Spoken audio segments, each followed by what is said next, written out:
आज जो स्किन के कैंसर बढ़ते जा रहे हैं, बहुत लोग आश्रम में आते हैं, चर्म कैंसर हो गया, स्किन का कैंसर हो गया, तो उसमें स्किन का कैंसर होने में सबसे बड़ा सहयोगी ये केमिकल वाले पदार्थ जो हम खा भी रहे हैं और साथ में उसको हम शरीर के ऊपर भी प्रयोग करते हैं। आज हम देख रहे हैं पूरे देश के अंदर केमिकल का बहुत ज़्यादा प्रभाव होता जा रहा है। हर व्यक्ति चाहता है कि मैं हमेशा सुंदर बना रहूं, मेरा सौंदर्य अच्छा हो, मेरा सौंदर्य बढ़ता रहे, सुंदरता में निखार हो। तो ऐसी अवस्था में हमें क्या करना चाहिए?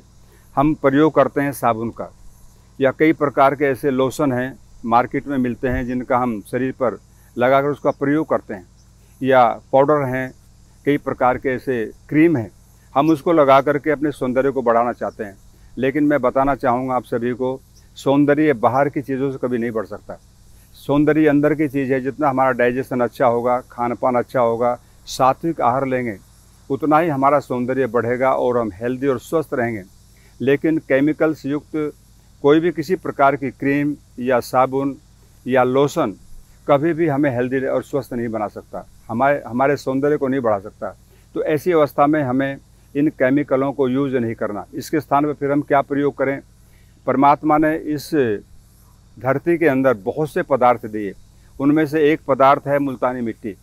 और मुल्तानी मिट्टी बहुत अच्छी चीज़ है, आप मुल्तानी मिट्टी का प्रयोग कर सकते हैं। मुझे अच्छी तरह याद है, हम जब बचपन में गांव में रहते थे तो हमारी दादी मुल्तानी मिट्टी के अंदर सिर धोया करती थी। तो हम पूछा करते, दादी ये क्या चीज़ है? बोले ये ऐसी चीज़ है जिससे कोई भी किसी प्रकार का हमारे स्किन पर प्रभाव नहीं होता और हमारे बाल हमेशा चिकने और सुंदर बने रहते हैं। पूरे शरीर पर साबुन की तरह इसका यूज करते हैं, बोले कोई भी चर्म रोग हमें नहीं होता। तो ऐसी हर अवस्था में मैं चाहूँगा कि जितने भी भाई और बहनें हैं वो साबुन का प्रयोग करें, चाहे कैसी भी साबुन है। हर साबुन के अंदर आपको केमिकल मिलेगा।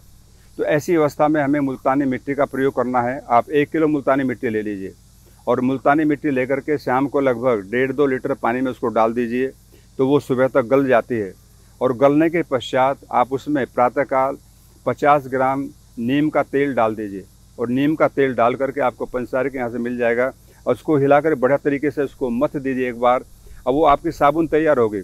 चाहे कोई भी किसी प्रकार का रोग है, चाहे सोराइसिस है या आपको दाद है या अन्य कोई भी किसी प्रकार की बीमारी है, वो भी आपको नहीं रहेगी। और सबसे बड़ी बात है, prevention is better than cure. हमें ऐसा करना रोग नहीं आए। तो हमें सौंदर्य बढ़ाने के लिए जहाँ हम केमिकल्स युक्त पदार्थों का प्रयोग कर रहे हैं, तो मैं समझता हूँ उसमें सबसे अच्छा है मुल्तानी मिट्टी। और परमात्मा ने इस भूमि के अंदर ही इसको पैदा किया, नेचुरल है। जैसे हमें सेंधा नमक का प्रयोग करते हैं, सेंधा नमक का प्रयोग करना चाहिए, तो ये भी स्किन के ऊपर इसका दुष्प्रभाव नहीं होता। दूसरे जितने भी नमक हैं, सॉल्ट हैं, वो सभी हमारे स्किन को प्रभावित करते हैं।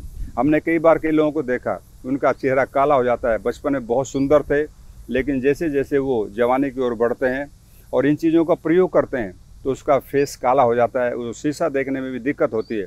कई लोग तो ये कहते हैं जी अब हमें शीशे में देखते हुए बड़ा बुरा लगता है। मैंने क्यों? क्योंकि पहले हम बहुत सुंदर थे और सुंदरता हमारी धीरे धीरे समाप्त हो गई। हमने इनका प्रयोग किया तो आज वो बड़े दुखी हैं, परेशान हैं।